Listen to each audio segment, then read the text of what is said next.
नमस्कार दोस्तों, मैं कन्हैयालाल स्वागत करता हूं आपका इस YouTube channel study with KL sir में। दोस्तों आज फिर आपके लिए लेकर आया हूं गणित शिक्षण का टेस्ट। दोस्तों गणित शिक्षण के इस टेस्ट में 20 प्रश्न होंगे जो कि परीक्षा की दृष्टि से यानी रीट की दृष्टि से अति महत्वपूर्ण होंगे और जहां तक संभावना है ये प्रश्न आपको दूसरी जगह नहीं मिलेंगे। तो वीडियो को बिल्कुल भी स्किप मत कीजिए, वीडियो को पूरा देखिए। वीडियो देखने के बाद आप खुद कमेंट किए बिना नहीं रह पाओगे कि टेस्ट अच्छा था। और अगर आप चैनल पर नए हैं तो चैनल को बिल्कुल सब्सक्राइब कर लीजिए और बेल आइकन प्रेस कर लीजिए ताकि आने वाली वीडियो की नोटिफिकेशन आपको मिल सके। दोस्तों वीडियो शुरू करते हैं। दोस्तों पहला प्रश्न है, एक ऐसी योजना जो यह जानने का प्रयास करती है कि विद्यार्थी कितना समझे हैं और इस आधार पर यह तय किया जा सके कि प्रत्येक की व्यक्तिगत अथवा वर्ग की आवश्यकता के अनुसार भविष्य का शिक्षण तय हो सके, कहलाता है। क्या कहलाता है? वो योजना क्या कहलाती है? योगात्मक आकलन, सूचनात्मक आकलन, निदानात्मक आकलन और परीक्षण। तो बताइए इस प्रश्न का सही उत्तर क्या है? दोस्तों इस प्रश्न का सही उत्तर है विकल्प नंबर 3, निदानात्मक। दोस्तों हम ये देखते हैं कि बालक कितना सीखा है या कितने सीखने की जरूरत है, वो निदानात्मक में जरूरत पड़ती है। तो इस प्रकार से इस प्रश्न का सही उत्तर है विकल्प नंबर 3, निदानात्मक। अगला प्रश्न है प्रश्न नंबर 2। प्रश्न नंबर 2 है दोस्तों, गणित की उन्नति तथा वृद्धि देश की संपन्नता से संबंधित है। यह कथन गणित के कौन से मूल्य को प्रदर्शित करता है? गणित का सामाजिक मूल्य, गणित का नैतिक मूल्य, गणित के कलात्मक मूल्य और गणित के अनुशासनात्मक मूल्य। तो बताइए इस प्रश्न का सही उत्तर क्या है? दोस्तों इस प्रश्न का सही उत्तर है विकल्प नंबर 1, गणित का सामाजिक मूल्य। दोस्तों इस प्रकार से ये गणित का सामाजिक मूल्य प्रदर्शित हो रहा है। अगला प्रश्न है प्रश्न नंबर 3, निम्नलिखित में से कौन सा अनौपचारिक आकलन की विशेषता को नहीं दर्शाता है? विद्यार्थी अपनी उत्तर पुस्तिकाओं में जैसा कार्य कर रहे हो उस तरफ देखना। विद्यार्थी जब अन्य विद्यार्थियों को समझाने अथवा चर्चा में व्यस्त हो उनको सुनना। अध्यापक द्वारा पूछे गए प्रश्नों पर दिए जाने वाले उत्तरों को मॉनिटर करना। विद्यार्थियों की उत्तर पुस्तिकाओं को जांचकर अंक ग्रेडिंग प्रदान करना। तो बताइए इस प्रश्न में कौन सी विशेषता अनौपचारिक आकलन की विशेषता को नहीं दर्शाता है? दोस्तों इस प्रश्न का सही उत्तर है विकल्प नंबर 4, विद्यार्थियों की उत्तर पुस्तिकाओं की जांच कर अंक ग्रेडिंग प्रदान करना। दोस्तों ये अनौपचारिक आकलन नहीं औपचारिक आकलन है। तो यहां पर अपना विकल्प नंबर 4 सही हो जाता है क्योंकि अपन से पूछा है अनौपचारिक आकलन को नहीं दर्शाता है, ये औपचारिक को दर्शा रहा है। तो चौथा अपना उत्तर सही है। अगला प्रश्न है प्रश्न नंबर 4, विद्यार्थियों द्वारा गणितीय समस्याओं के हल करने के दौरान की जाने वाली गलतियों की प्रकृति और विशेषताओं को जानने की प्रक्रिया को कहा जाता है? गणित में विषय वस्तु विश्लेषण, गणित में त्रुटि विश्लेषण, गणित में विषय वस्तु संश्लेषण और गणित में त्रुटि संश्लेषण। तो बताइए इस प्रश्न का सही उत्तर क्या है? दोस्तों इस प्रश्न का सही उत्तर है विकल्प नंबर 2, गणित में त्रुटि विश्लेषण। दोस्तों इस प्रकार से इस प्रश्न का अपने सही उत्तर हो जाता है विकल्प नंबर 2, गणित में त्रुटि विश्लेषण। भाई त्रुटि जो गलतियां करते हैं उनकी विशेषताओं को जानने की जो प्रक्रिया है वो त्रुटि विश्लेषण है। उसकी गलती का अपन विश्लेषण करेंगे तभी तो पता चलेगा कि भाई कैसे गलती हो रही है, क्यों हो रही है। अगला प्रश्न है प्रश्न नंबर 5, नीचे दिए गए कथनों में से कौन सा कथन गणित की विशेषता को सही नहीं दर्शाता है? गणित विचारों का तार्किक विज्ञान है, मनुष्य के मस्तिष्क में तर्क की आदत को बनाने का मार्ग है, गणित अमूर्त विज्ञान नहीं है और गणित को संख्या एवं स्थान के विज्ञान के रूप में परिभाषित किया गया है। तो बताइए इस प्रश्न का सही उत्तर क्या है? दोस्तों इस प्रश्न का सही उत्तर है विकल्प नंबर 3, गणित अमूर्त विज्ञान नहीं है। अपन से पूछा था गणित की विशेषता को नहीं दर्शाता है, तो ये गणित की विशेषता को नहीं दर्शा रहा है, गणित अमूर्त विज्ञान होता है। तो यहां पर विकल्प नंबर 3 अपना सही है, गणित अमूर्त विज्ञान नहीं है। अगला प्रश्न है प्रश्न नंबर 6। प्रश्न नंबर 6 है अपने, निम्नलिखित में से कौन सी विधि विद्यार्थियों में गणित संबंधी कमजोरी जानने की अच्छी विधि नहीं है? विद्यार्थियों को कक्षा के अंदर और बाहर प्रश्न करना, मौखिक कार्य, विद्यार्थियों की उत्तर पुस्तिकाओं का विश्लेषण और विद्यार्थियों में तुलना करके। तो बताइए इस प्रश्न का सही उत्तर क्या है? दोस्तों इस प्रश्न का सही उत्तर है विकल्प नंबर 4, विद्यार्थियों में तुलना करके। दोस्तों गणित संबंधी कमजोरी जानने की जो अच्छी विधि नहीं है वो चौथी है, ये अच्छी विधि नहीं है, बल्कि पहली, दूसरी और तीसरी जो है ये तीनों विधियां अच्छी है। तो यहाँ पर विकल्प नंबर 4 अपना सही हो जाता है। अगला प्रश्न है दोस्तों अपने प्रश्न नंबर 7, नए प्रकरण के प्रति विद्यार्थियों का ध्यान आकर्षित करने के लिए अध्यापक द्वारा कक्षा कक्ष में प्रस्तुत की जाने वाली परिस्थितियों को कहते हैं पूर्व ज्ञान, प्रस्तावना, उद्देश्य कथन और आदर्श प्रश्न। तो बताइए इस प्रश्न का सही उत्तर क्या है?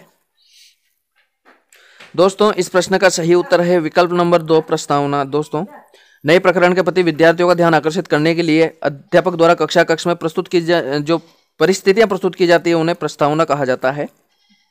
अगला प्रश्न है प्रश्न नंबर 8। दोस्तों गणित विज्ञान है स्थान का, शिक्षा का, गणनाओं का, मानव जीवन का। तो बताइए इस प्रश्न का सही उत्तर क्या है? दोस्तों जो गणित है वो गणनाओं का विज्ञान है। दोस्तों गणनाओं का, तो यहाँ पर विकल्प नंबर 3 सही हो जाता है। अगला प्रश्न है प्रश्न नंबर 9। प्राथमिक स्तर पर गणित का क्या महत्व है? सांस्कृतिक, सामाजिक, धार्मिक, मानसिक। तो बताइए इस प्रश्न का सही उत्तर क्या है? दोस्तों इस प्रश्न का सही उत्तर है विकल्प नंबर 4 मानसिक। दोस्तों प्राथमिक स्तर पर गणित का जो महत्व है वो मानसिक होता है। अगला प्रश्न है प्रश्न नंबर 10। मूल्यांकन का निकटतम संबंध होता है विषय वस्तु से, मूल्यांकन प्रविधियों से, उद्देश्यों से और सीखने की क्रियाओं से। तो बताइए इस प्रश्न का सही उत्तर क्या है?